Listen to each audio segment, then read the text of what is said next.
Hello. Good morning, everyone. Hi, everyone. Can you hear me? Yep. Good morning. Good morning. How's everybody doing this morning? Well, thank you. How are you? I'm practically perfect. I want to start the meeting by saying I welcome the class of 2022 to the Masters of Healthcare Administration program at the University of Chicago. I have talked to most of you on the phone, and some I've actually met, but let me reintroduce myself. My name is Larry Roble. I am the program director for the master's degree program in health administration, and I will be your host this morning. What we are going to do today is to try to give you some insight into our program and overview of our faculty, some of the key organizations in which we are going to suggest you investigate joining. And then I'm going to, at the end of the meeting, go over 10 tips for excelling within the MHA program, and then we'll wind up taking your questions. Many of you have submitted questions as a part of your RSVP. If you have questions that do come up during the presentation this morning, please utilize the chat function, and we'll attempt to get to those, okay?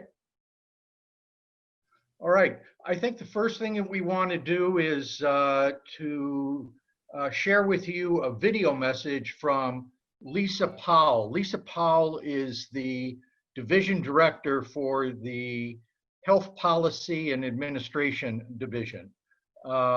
She is responsible for all of the programs in the division, which include the MHA program, the master's degree in public health, the PhD program, so on and so forth. So she was not able to be here this morning because she is in another session, but she wanted us to share her message with you. So Barbara, who you see in the upper left-hand corner, is one of our academic advisors, as is Joyce below her. Hi, Joyce. And big smile. And why don't we start the message, the video message from Lisa, Barbara? Okay.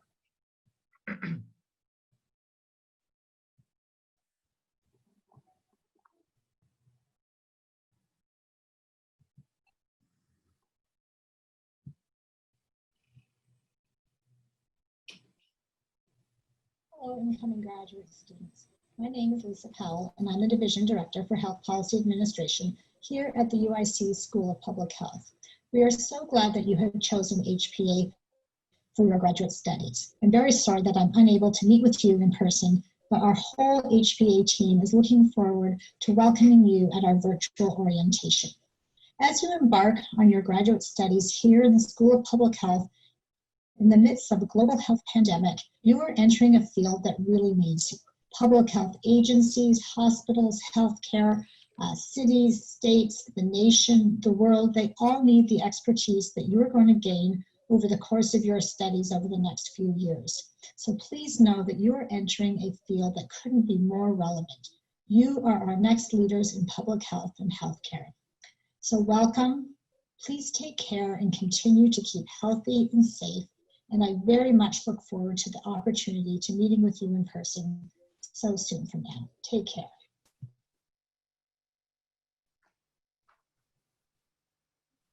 Hello. Okay, we're back. Now, generally what we would do in an orientation session is to have everyone introduce themselves during our orientation.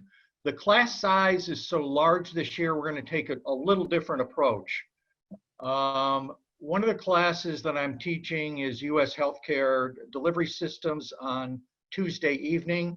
All first-year students attend that, And we are going to use that as a vehicle for having you introduce yourselves to the rest of the class. And Lisa Powell, who was not able to attend this morning, is going to be attending the first 3 sessions where we're going to take a few minutes out at the beginning of our asynchronous session or our synchronous session and introducing ourselves to one another.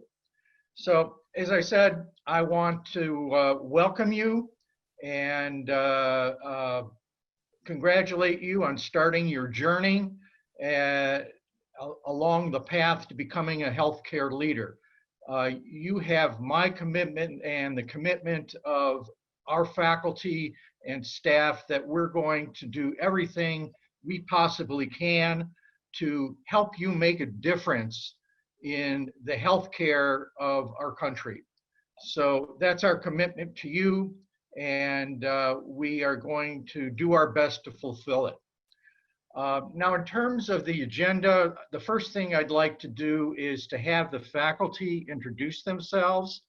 I will start out by introducing myself. Again, I'm Larry Roble. I am the program director. This is somewhat of an encore career for me in that I had been a healthcare practitioner for the vast majority of my career. I started out as a pharmacist, working in the hospital environment and managing 2 hospital pharmacies as the director. Went on to get my master's degree in health administration that led me to a career in various management roles in both the acute care setting and the medical group management setting. And knowing that I had wanted to go into academia in the 4th quarter of my career, I was able to get my doctorate in health administration, and I was able to make the transition to academia in 2012, where I became a adjunct faculty member in the UIC MHA program. I then progressed to becoming a full-time faculty member, and I became the director of the program in 2016. And over that period of time, we've seen a lot of challenges, we've seen a lot of growth, but we're very optimistic about the future. And at this point, I am going to turn it over to Professor Frank Borgers, who preceded me in the program. So Frank, I will let you introduce yourself. Thank you, Larry, and welcome everybody. Great to see such a huge class, very exciting. So as Larry said, my name is Frank Borgers. I think I've probably sort of reached out to all of you either via Blackboard or email around the speaker series or the topics in healthcare leadership. So a little bit about my background. As Larry mentioned, I've been teaching in the program. Like Larry, I started as an adjunct about 10 years ago. Prior to that, as we'll probably explore in your time here and in the courses you'll be taking with me, I've had a colorful career, let's say. So prior to this, I was doing some consulting around with the Cook County Health System that some of you may be familiar with. Previous to that, I actually spent almost 10 years working for various labor unions. And then before that, I had a whole other career as an academician in labor studies. But actually started, I'm from the Netherlands originally, came here in 1985 to do my PhD in geography, and actually switched over to business about halfway through my PhD program, and did my terminal degree in business with a specialization in employment relations, human resources. So we'll be spending a lot of time together over the next years. As I mentioned, and as you likely know at this point, I lead our Topics in Healthcare Leadership course, also known as the Speaker Series, which kicks off next week. And then in spring, I teach the Professional Development course. which has really become quite interesting. Last year, I was able to build a partnership with the American College of Healthcare Executives, which some of you may know about, some of you may not, but it's essentially, it should be or will be your professional home, actually both during the program, but especially post-program, because it's the national organization that really focuses on healthcare executive leadership and training. They put on, normally face-to-face, a huge congress every year. And there are local chapters. The largest one for ACH chapter is here in Chicago, also known as CHEF, that you'll be hearing lots about. So we'll be working with ACHE again to really bring sort of cutting edge professional development tools to the classroom. And then parallel to that, I'll be teaching their human resources and healthcare course, which is a course I built originally for the program. Actually, when I started, co-taught it for many years, didn't teach it last year, this year jumping back in to teach it solo and probably doing some rebuilding around the course. So that's this first year. And the second year, the other role I have in the program is as capstone director. And so you'll be going through the capstone process through 2 courses, capstone 1 in the fall, capstone 2 in the spring. So we'll be talking lots about that as the year goes. And then just the other thing I'd mention is the other hat I wear really at the university is in the field of interprofessional education. Again, a term you'll hear lots about. But essentially what interprofessional education is about is the attempt to break down the silos between healthcare professions, and in particular for education in the pre-licensure curriculum. So if you don't know, UIC is home to 7 health sciences colleges, 13 plus professions. By some counts, we have the largest, most diverse health professions campus in the country. And so I chair a work group that basically designs, builds, and delivers a course that tries to bring all of the early learner students together. So in the spring, as part of HR, you will be in a class of somewhere in the range of 1,300 to 1,500 students that will be hybrid, a mix of both asynchronous and hopefully, if we can pull off a 1,500 student session on Zoom, synchronous. Anyway, so we'll talk lots more about that. But again, welcome to the program. I'm very excited to meet all of you. Thank you, Frank. Appreciate your comments. And just another footnote about Frank. He's the faculty member that has taken the lead in implementing our new competency model, which you'll learn more about as you get into the semester. Emily, are you with us today? Yes, I am. Okay, why don't you introduce yourself to our incoming class? Excellent. Hello and welcome to the MHA program. My name is Emily Steele and I'm a clinical assistant professor in health policy and administration. And my background, I actually have a PhD in organizational behavior from a business school and then made the transition over to the School of Public Health. I'm really interested in understanding workers and what motivates them and you know, how their attitudes and behaviors shape things like turnover, pro-social behaviors, and health behaviors in the workplace. A lot of my research has been looking at certified nursing assistants in nursing homes and hospitals, in nursing homes, and trying to figure out how low wages influence their attitudes and behaviors. I have a little one who's helping me today, so it's really great to meet everyone. I'm very excited to get to know you. I'll be teaching you in the healthcare organizational leadership class, HPA 410 this semester. So we'll get a chance to know each other there and have a lot of group discussion and a lot of participatory activities, I hope, even in this online format. So it's really nice to meet everyone. I look forward to getting to know you better. Thank you. Well, thank you, Emily. And I see that you had the assistance of your young child, and I'm sure you're grooming him to be one of our new faculty members in the near future. Yes, he'll be teaching soon, I think.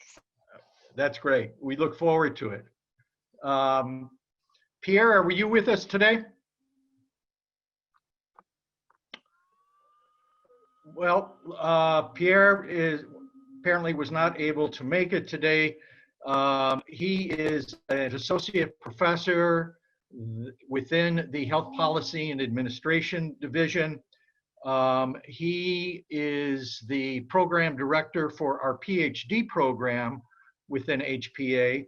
And within the MHA program, he teaches some of our finance courses, specifically Healthcare Finance 1 and Healthcare Finance 1 and 2 in our executive MHA program. So he's a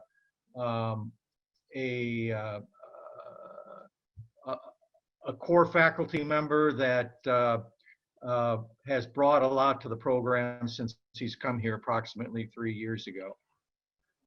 Nick, are you with us today? Yep, I'm here. Nick, why don't you introduce yourself to our new class? Sure. Hey, everyone. My name is Nick Tillipman. I'm an assistant professor at the Department of Health Policy and Administration. I'm a health economist by training. So most of my work is producing research.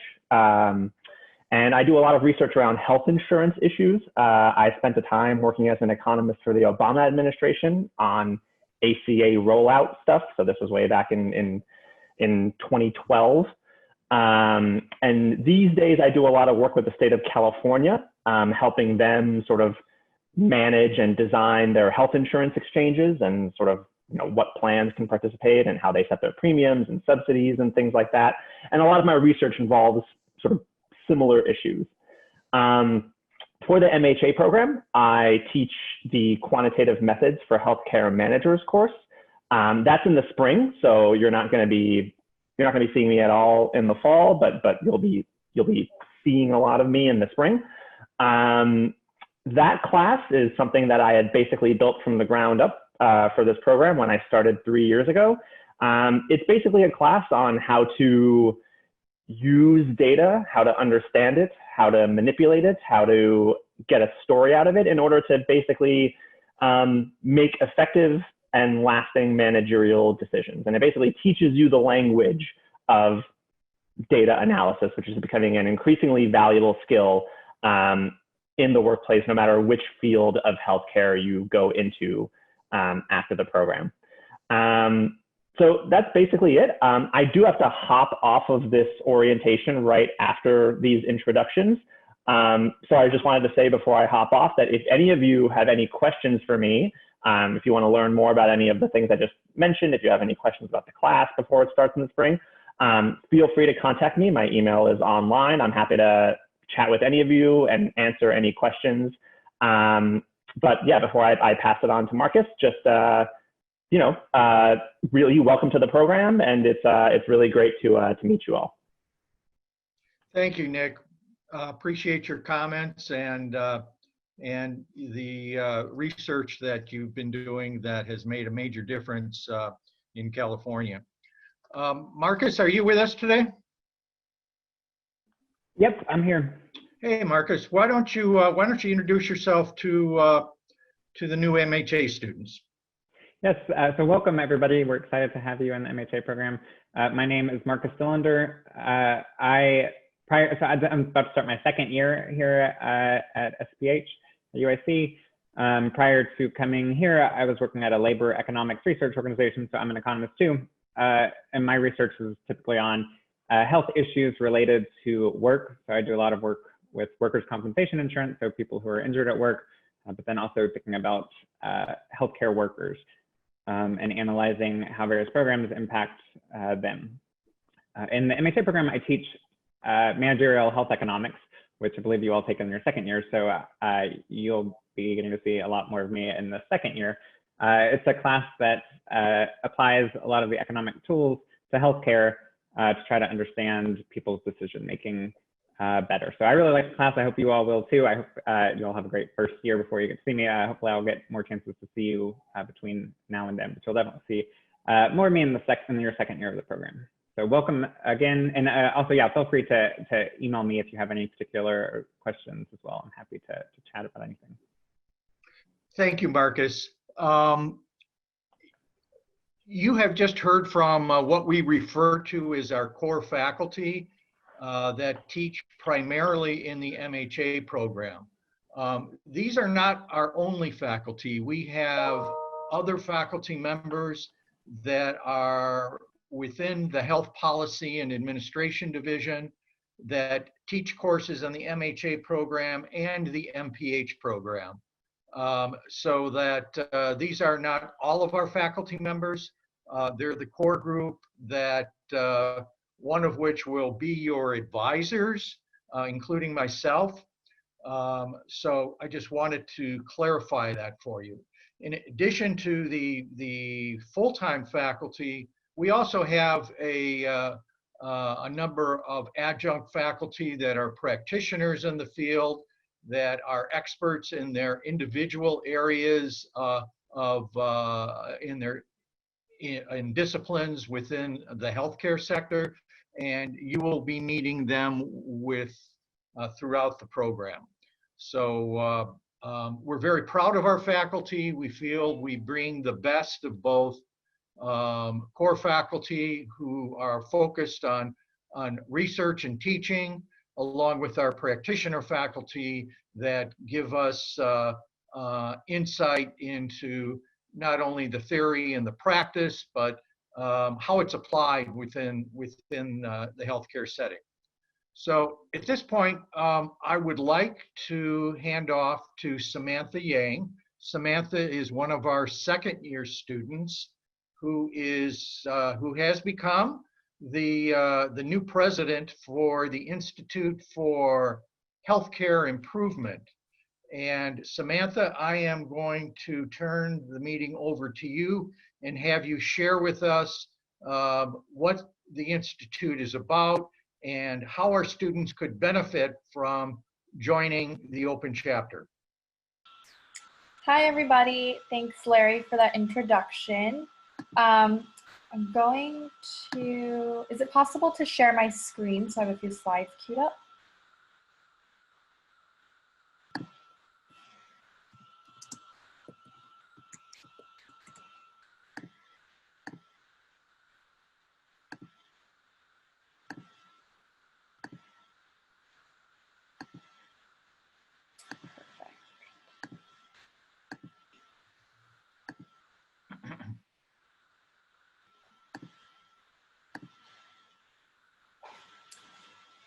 Okay, while I'm waiting for access to share my screen. So as Larry said, I'm a second-year MHA candidate and the president of the IHI chapter. Today, I'm going to just give a bit more detail about this. I know the School of Public Health has very generously posted a few slides already. So just wanted to jump on here and give a bit more of an in-depth version to what the IHI chapter can bring to the MHA students in terms of networking and broadening your understanding of healthcare improvement. So to get a bit of background, we are part of a national organization called the Institute for Healthcare Improvement. And IHI has the mission and vision to improve health and healthcare worldwide, while making sure that everyone has the best care and health possible.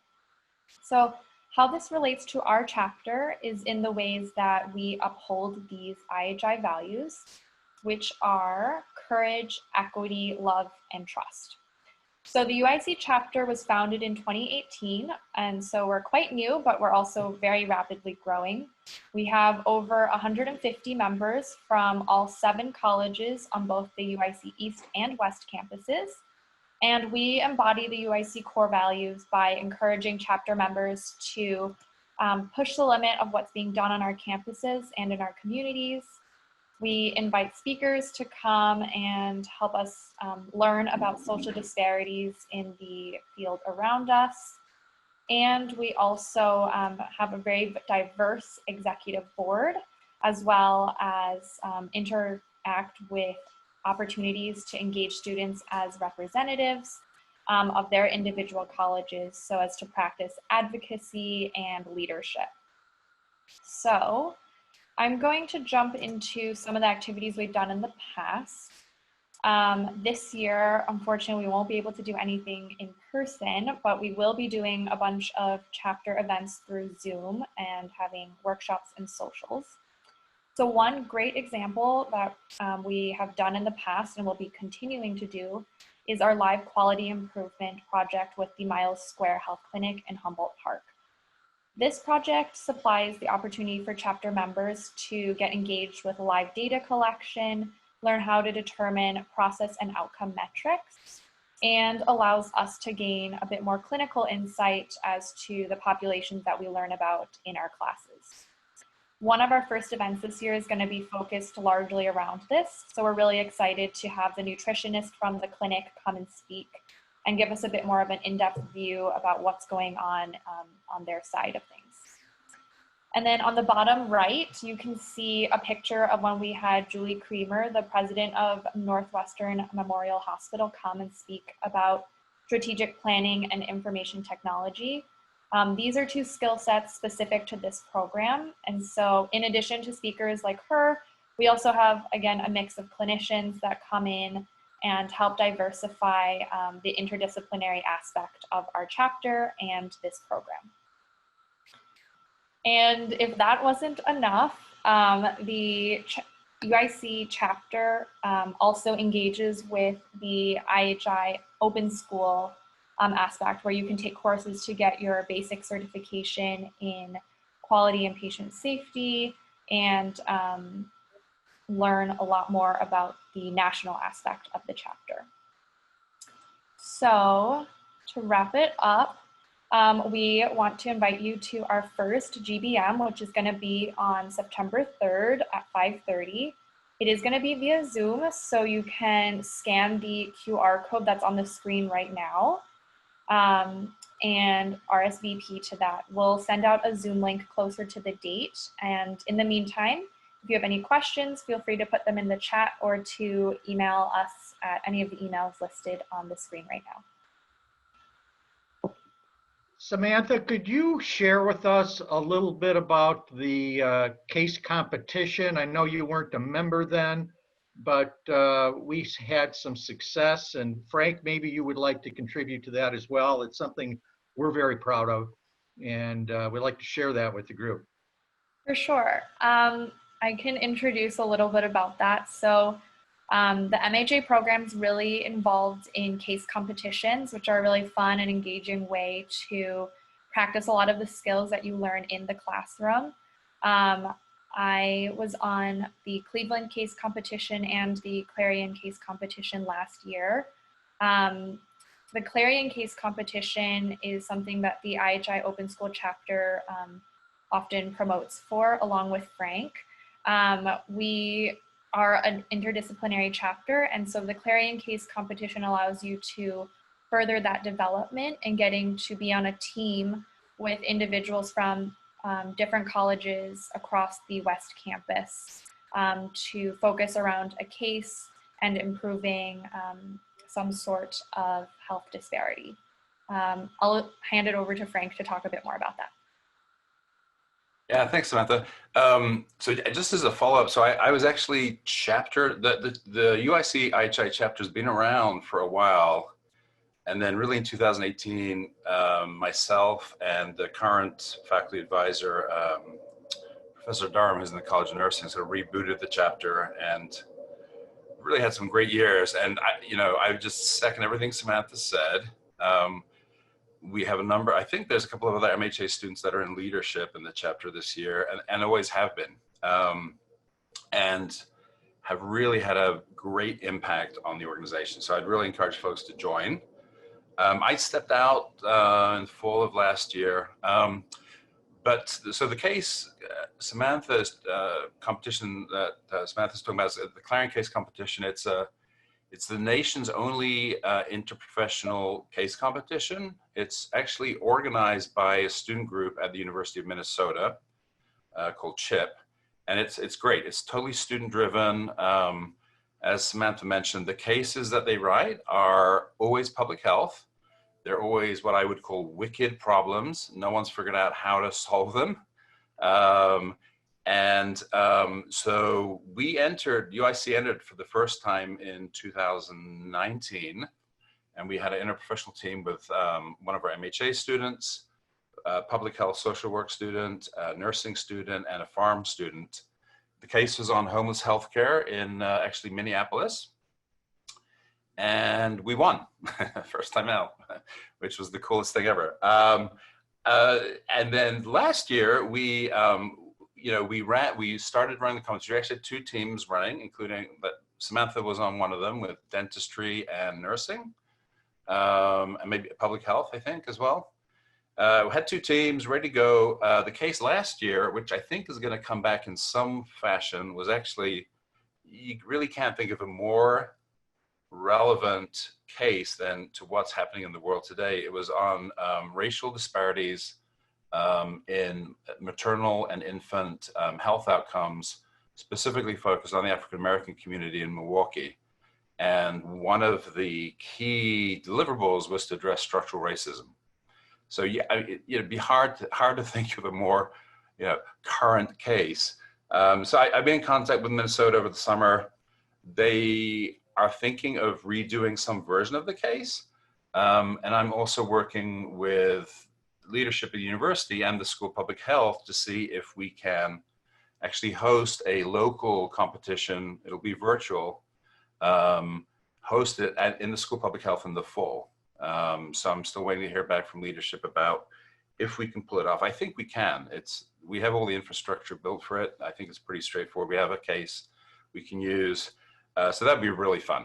And again, actually, Samantha, we should probably think about ways to involve IHI in terms of recruitment, and it'd be really cool. Minnesota has, I think, typically they'll do a local competition. They'll have about 13 teams competing in their locals, and then the winner of that is who they send to the nationals. Now we beat them, in 2019. So, and they are a top-ranked school. So, so they were really proud of, and so hopefully we'll be able to engage. And then depending where things go with Clarion this year, we're certainly hoping that we can rerun the thing in whatever format we do. So very much encourage you to join the chapter and then participate in Clarion if and when it happens. Thank you, Frank. I'll talk more about this later, but I think one of the ways that you can really get engaged with the program is through our various opportunities to participate in case competitions. And we have a number of students who can comment on that who've been on teams in the past. At this point, I'd like to turn it over to Joyce. Joyce is, you still with us, Joyce?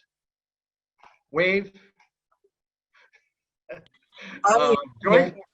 Joyce is the academic advisor for the master's degree program in health administration. She is someone that you want to make your new best friend, because all of the issues related to academic advising, registration, overrides, what courses you need to take, you're going to be working with Joyce. So Joyce, I will give you the opportunity to introduce yourself and tell us what the role is of the academic advisor in the MHA program. Good morning, everyone. I'm Joyce. I think I've either communicated with every single one of you at some point during this time. And then during your time here, you have a lot of communication with me. So typically we'll meet at least once a semester just to see where you're at and to map out your next year's plan. I've sent you all your course plan already. So it's pretty standard for now.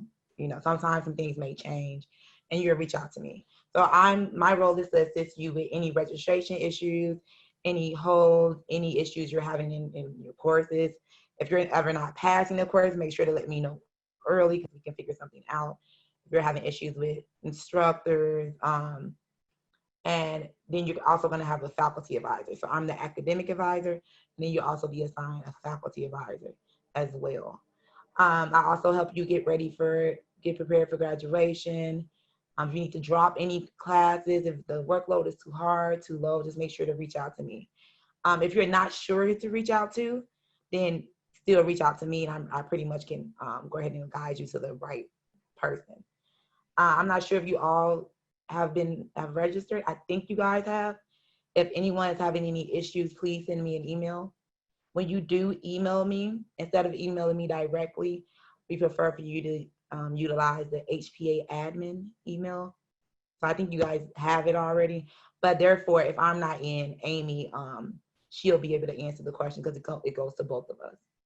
Also, when you do email me or reach out, please always try to include your UIN. It just makes the process smooth and I'm able to reply faster. I did want to, I know that there is an issue right now with accounting 510 and Emily's course, HPA 410, I think. But we're working on it to get it. So I've received a lot of emails from you all. So I just want you guys to know that I know we're working to get it fixed. So by Monday morning, we should be able to let you know which course is going to be solely online and how we're going to work everything out. But again, if you have any questions, feel free to reach out to me.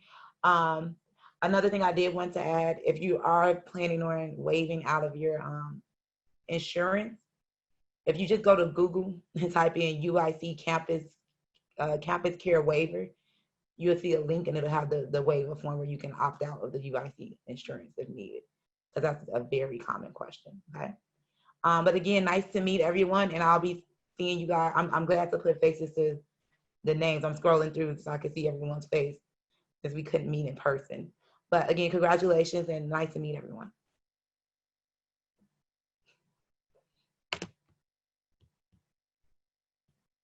Larry.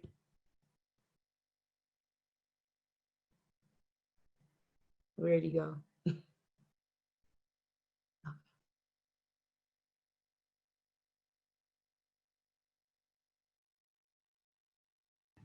Okay, I think Larry, I don't know what happened, but I think he dropped off the call. So I can go ahead and talk about AFA. I don't think he realizes he's on mute. I'm so sorry. He's like talking about Eric. I'm back in. Oh, he's back. Hi, Larry. For how long, I don't know, but anyway, somehow my internet got knocked off, so I'm back with you. So thank you, Joyce. Has Alicia, have you had the opportunity to talk yet? No. Okay, let me introduce Alicia Daya.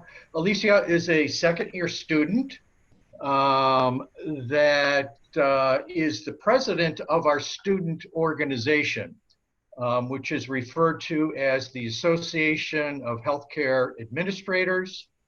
And this is the organization that you will be engaged with over the next 2 years in a number of different capacities.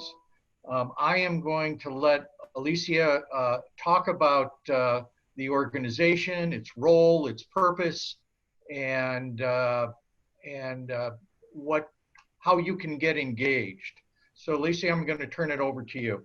Thank you, Larry. I'm actually going to share my screen because I have a presentation. Great.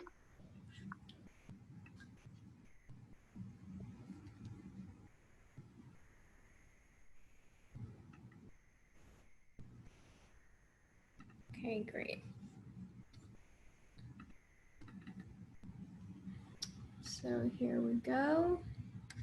All right, can you guys see that? Okay, great. So hi everyone, and to the faculty, it was nice to see your familiar faces once again. It's been a while. And to the incoming MHA students, I'm so excited for you guys to be onboarding today. You're gonna have such a great time. This is a really great program. You're gonna learn so many great skills and make a lot of good friends along the way that I hope that you'll be able to foster those same type of relationships, even though we are virtual now. So as Larry mentioned, my name is Alicia, and I'm the president of the Association of Future Healthcare Administrators. For short, we call it AFA. So our mission with AFA is to really be a vehicle for UIC MHA students to stay connected to opportunities, not only within the MHA program, but also the UIC campus and external affiliations. So if you have any questions regarding anything MHA related, whether it be classes, professors, whatever the case is, preceptorships, we're here to help you. If there are certain resources throughout the UIC campus that you need help accessing, we can also facilitate with that.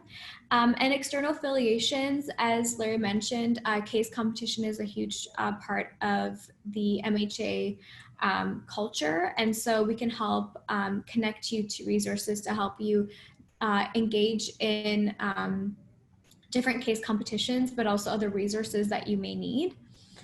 And so our vision really at AFA is to be your greatest resource. So we really do ask that you approach us with any question, whether it's large or small. We're here to help, and we're here to help you stay connected and informed. We're lucky enough that the UIC campus is in Chicago, which is such a great healthcare hub.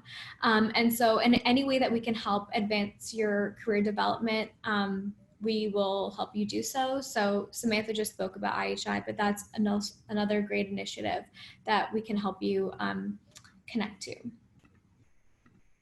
So your 2020-2021 officers, here they are. And so although they're not on this call, you will have an opportunity to meet and interact with all of them. My hope is that you will be fairly acquainted with all of us. We're actually having our first event for the first years next Friday, August 28th at 6:30 p.m. So we're gonna be on a Zoom call, and you guys can ask us any questions you have, student to student, whether it is about teachers, classes, preceptorships, tips, whatever it is. It's extremely informal. Just come with your questions, and it'll also give us an opportunity to gauge what the interest is and help us create a program that will best support you. So I'll just give you a brief introduction to our officers. So you have Melissa Schmidt-Waymans, who is our VP of Operations, our VP of Social Programming, who's Gina Jacob. Our VP of Membership and Finance is Billy Diamondopoulos. Our VP of Community Relations is Samantha Yang, and our VP of Part-Time Student Affairs is Lindsay Cunningham. And another exciting part of AFA is that we actually have 2 spots open for a first-year representative. So if you're looking to get involved with associations and interconnectedness of your cohort, we do encourage you to apply. We will be connecting with you guys with how you can apply. We're going to be asking for resumes. We may host some interviews, but it's a great way to improve your leadership skills and perhaps run for president in your second year. So your membership benefits, as an MHA student, you are automatically enrolled for a AFA membership. So certain things that you'll get out of this is social networking. So, you know, in a non-pandemic world, we would typically meet in person and go out for drinks or dinner or whatever it is that we were interested in doing. Sometimes it was themed around Halloween or Thanksgiving. But now that it's virtual, we still really want to keep that interconnectivity between all of us. So we do just ask for your participation, because most of our events will be virtual, depending on how the progression of the pandemic happens. So academic affairs, so we can, again, help guide you through anything related to professors, classes, preceptorships. We really want to be your voice. Another thing that we are very proud of is that we have our buddy mentor program. So once we get to know you and what your interests are, then we're actually going to pair you up with a second year, and this person is going to be your go-to person. Luckily, everyone is extremely friendly within the MHA program, and we're always willing to help. So you can reach out to anyone, but this will really be like a designated person that you can text, that you can email. They can help you with navigating applications for your preceptorship. They can help you kind of brainstorm what your ideas are, what your options are. And so we're really excited about that. So more on that to come. And then again, professional developments, in any way that we can help. If you need a resource, if we don't have the answer, we'll connect you to someone who does.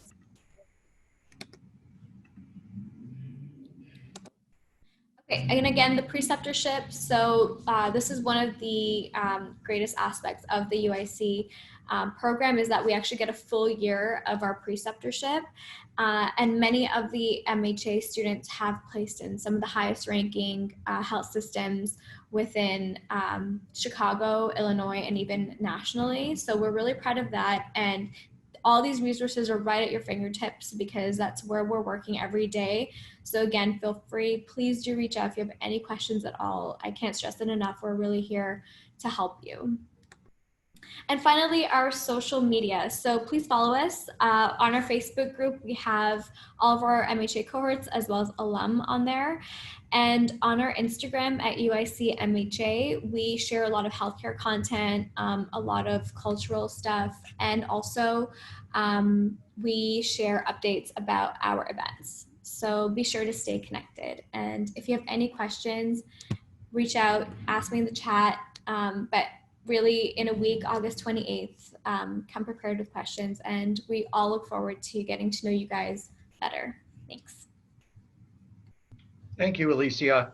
One other thing I'd like to comment on is that Emily Steele, who introduced herself earlier, is the faculty advisor for AFA, and has done a great job of promoting that within the School of Public Health. So I would encourage you to attend the meeting next Friday. This is strictly a student-to-student activity. Elisa wouldn't even let me attend, so you're on your own. But I think that's when you can feel comfortable in asking any of the questions you have about what it's like to be an MHA student.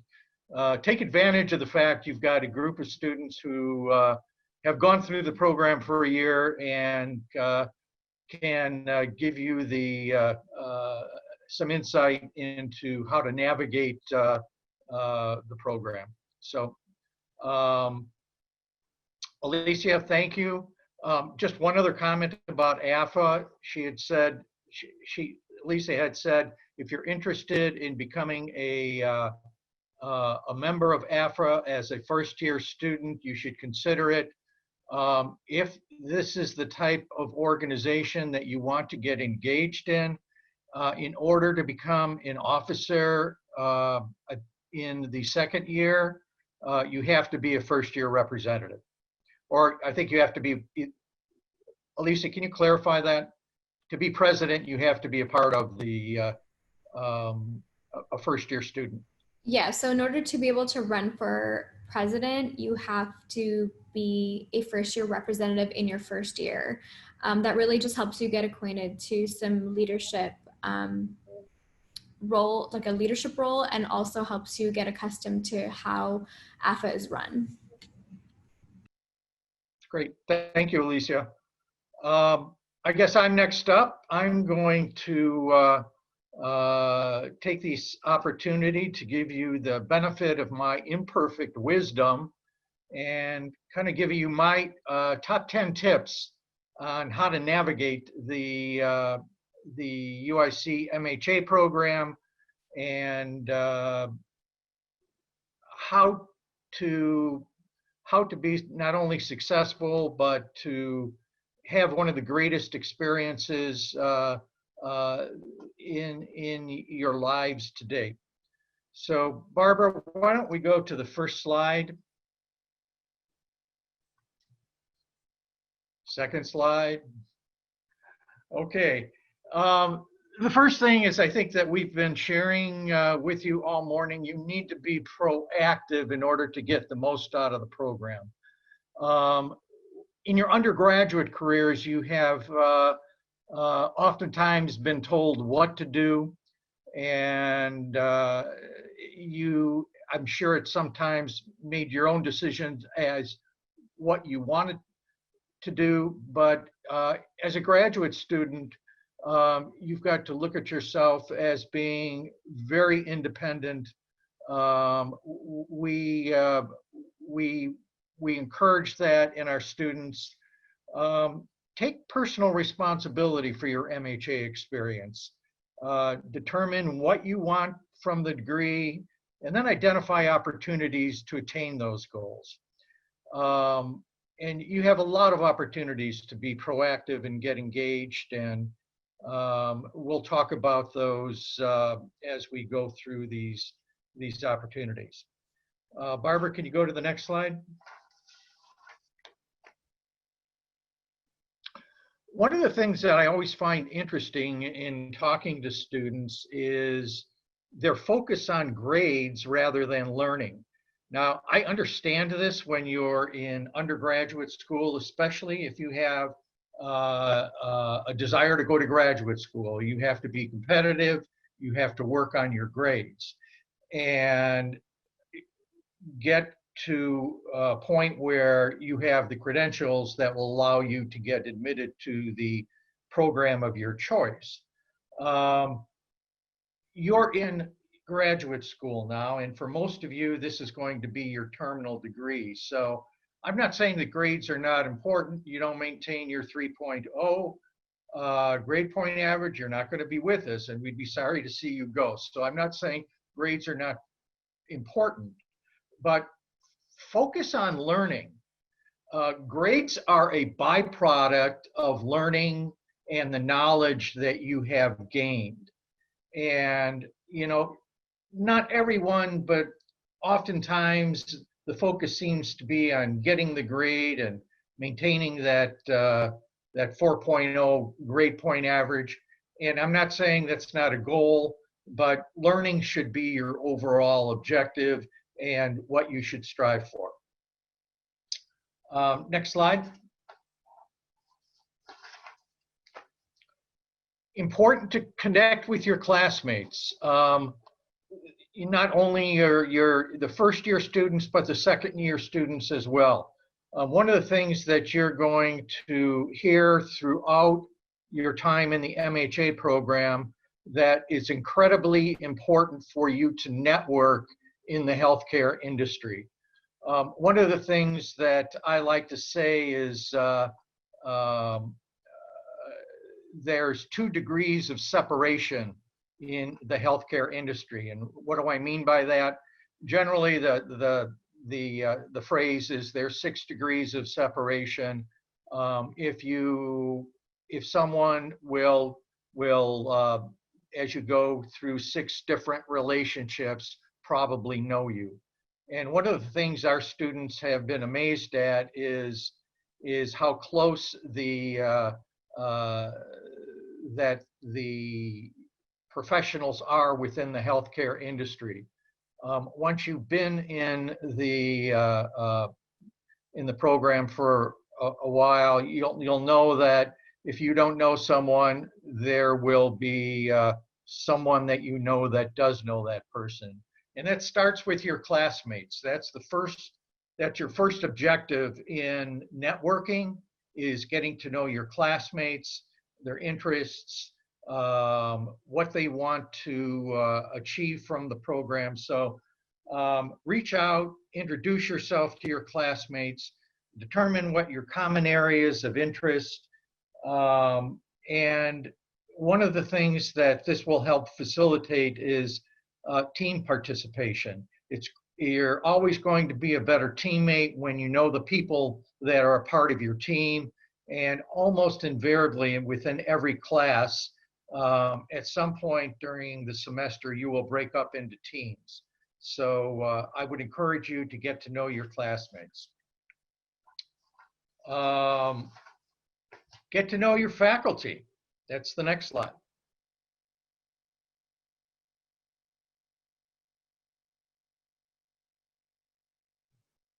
There you go. That's one of our retired faculty members, if anybody was interested.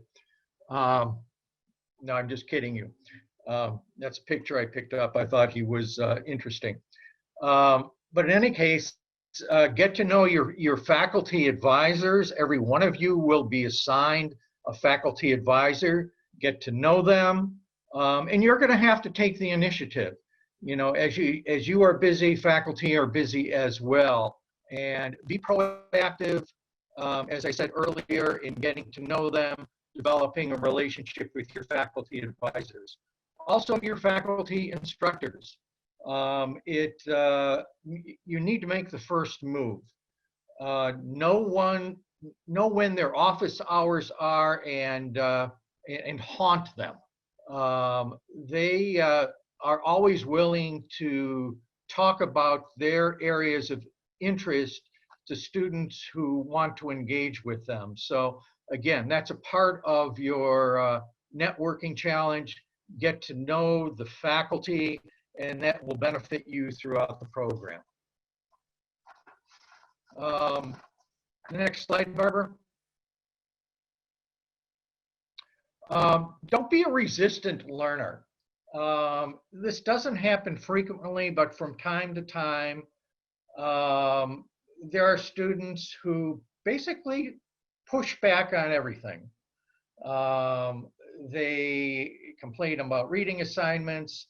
They talk about workloads.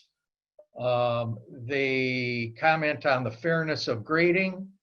And those are all important issues. I'm not saying that's not the case, but you're in graduate school, and in graduate school, you know, there are certain guidelines that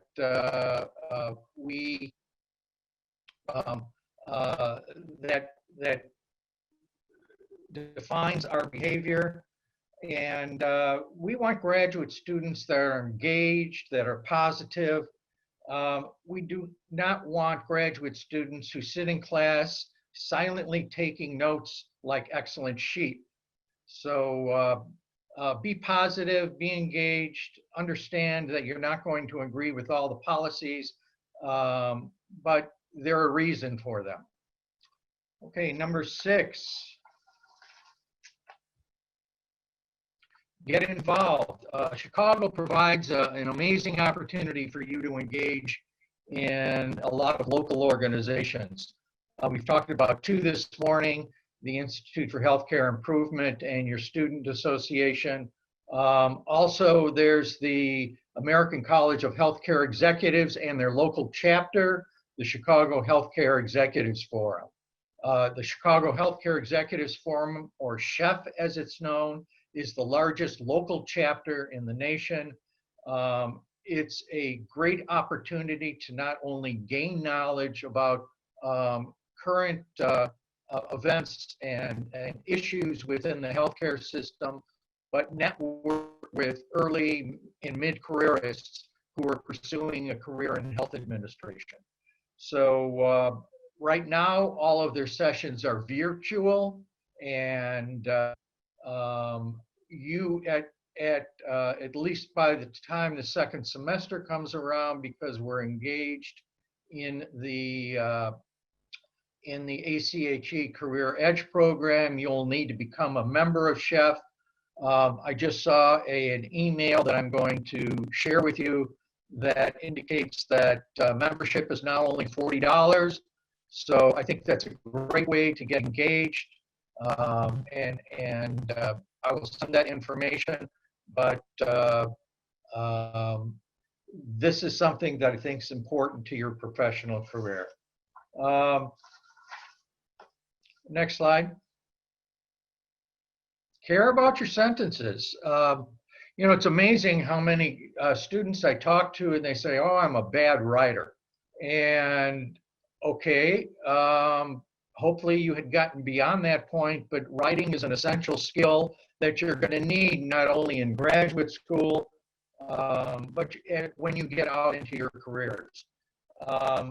Writing better is not going to lead to big paradigm shift ideas, but it's one of those skill sets that you need to master if you're going to be successful. You have to know how to express yourself, you know, from emails to white papers. You need to know how to write well. And if that's an area that you struggle with, we do have what they call a peer support team that can help you in rounding out your writing skills. They also offer peer support in terms of quantitative coursework, finance, quantitative methods as well. So they can help and take advantage of that resource. Next slide. Time management. You're never going to have enough time. Okay, and this is going to challenge you being in graduate school. You're going to have more assignments, more readings. You're going to be challenged like you were not in graduate school in terms of your overall workload. Now, some people, you're always going to have deadlines. And some people are motivated by having external deadlines. They need the adrenaline, the caffeine-induced adrenaline boost of an all-nighter, and that's great. But most of the students who I know have used that approach, they look at their work 6 months later and they're horrified. So learn how to manage your time. Set internal deadlines and stick to them. If you need that external deadline to motivate yourself, set one, but then let your work sit for a couple of days, go back to it, and then re-edit or change it as necessary. So I think that's a great tip. With me saying you're never going to have enough time, at the same time, you've got to create balance and support in your life, and that's on the next slide. This should, Barbara, if you could change the next slide. There you go. This should be one of the most inspiring and satisfying times in your life, and in order to do that, you're going to need to take the time to meet your own needs. You have your classmates and your faculty and that are going to be a support system, but rely on your family, rely on your friends outside the program. Try to create a balance and always be aware of being overstressed and deal with that accordingly. Make this a great experience for yourself, and one of the great ways in which you can do that is working consciously toward maintaining the appropriate level of balance. Okay, last, understand the importance of academic integrity. And I know that we look at ourselves and say, I'm honest, I have integrity, that's a part of my value system. You would be surprised how frequently our academic code is at times violated.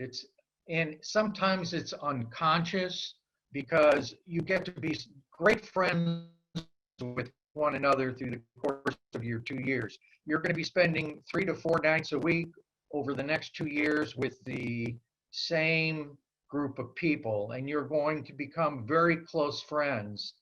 But you have to be aware of when you're closing or crossing the line in terms of being consistent with our academic integrity code.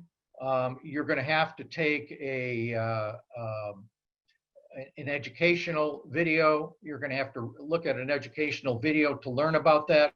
Take it seriously. It's important, and it will be to your benefit.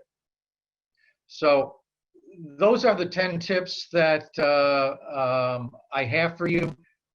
If you want to get a copy of my presentation, just send me an email and I will send it along with my notes.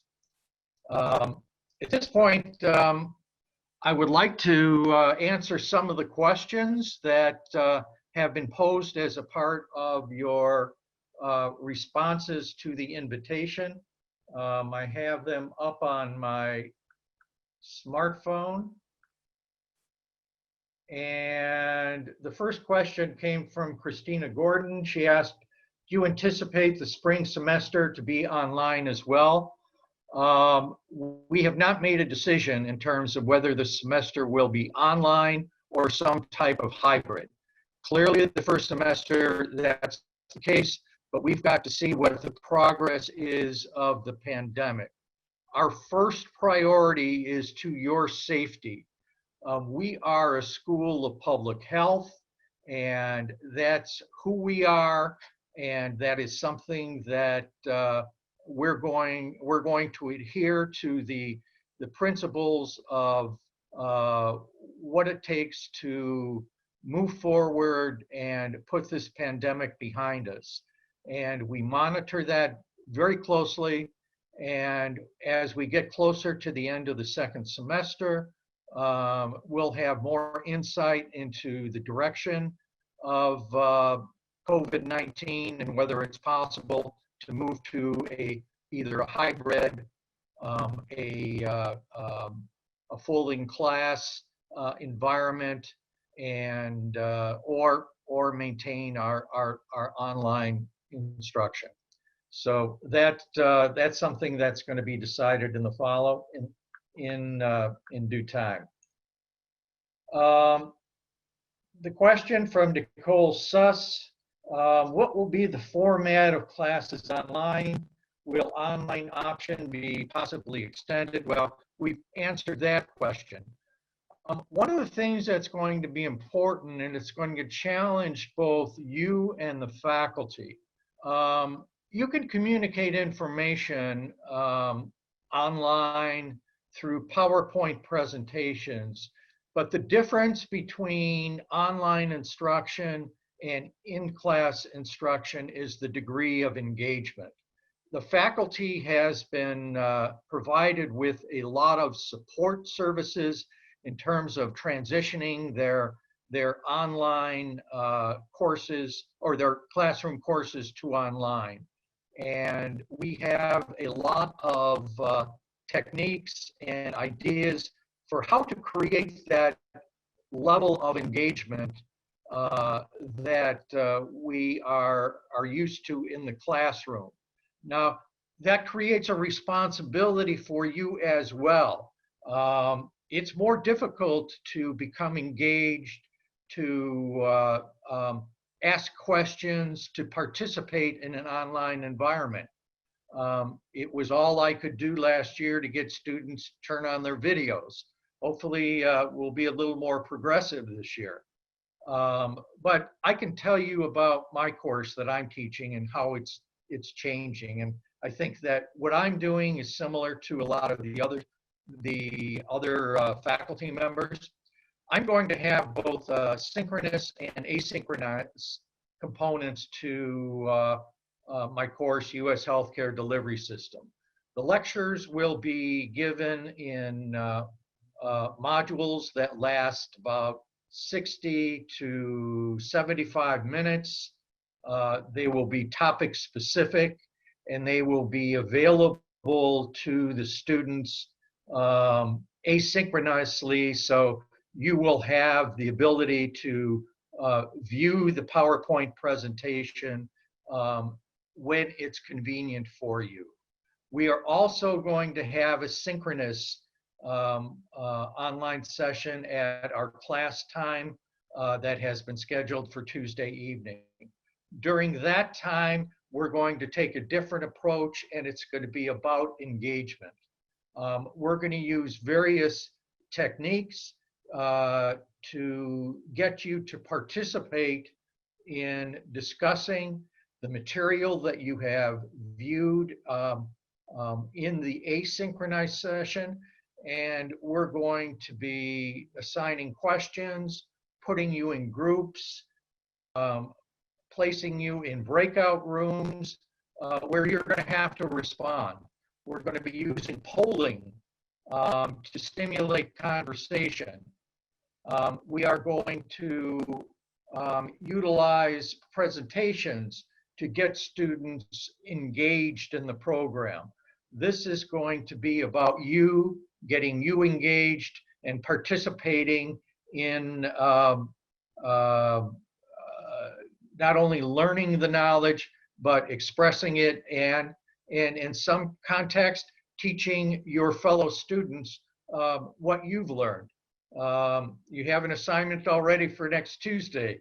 View the video, the TED Talk on what the U.S. healthcare system assumes about you and your postings that are a part of the assignment on the discussion board.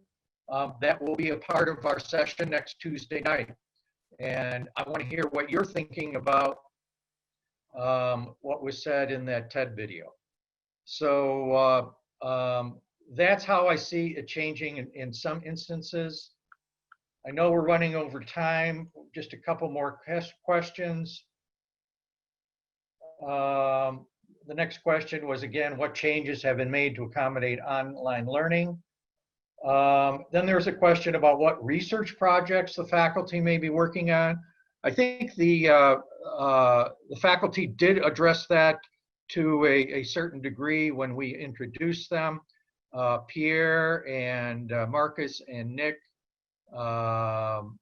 Emily are all engaged in research, and I'm sure as you take their classes, they will continue to share with you some of their work. And finally, how many students are there in the MHA program?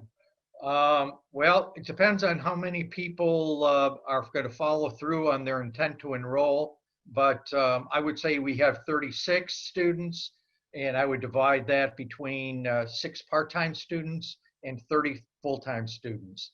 That's about 5 more or so students than we usually have, but our full-time students generally form their own cohort. And even though the part-time students will be taking classes along with you, we try to get them to interact together as though their own individual cohort, because they will be taking classes together. So at this point, that ends the formal part of our presentation. I would be glad to entertain questions. I see we have 17 responses on the, or 17 postings to the chat board. I'm just kind of looking through them to see if there are any questions.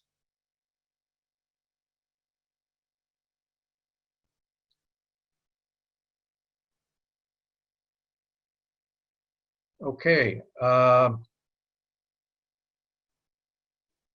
Okay, for those of you who are able to be present today, thank you so much.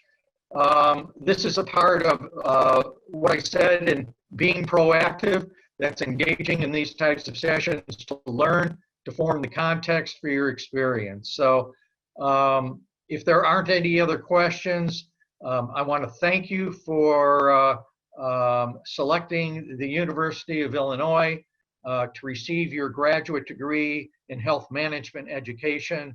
We have a commitment to you to give you the best possible educational experience and set you on the path toward becoming a healthcare leader. So thank you, and I look forward to seeing all of you next week. And take care, have a good weekend, and be safe. Thank you. Thanks, Bye, everyone. Bye. Thank you. Have a great day, everyone. Thank you. Thank you. Here.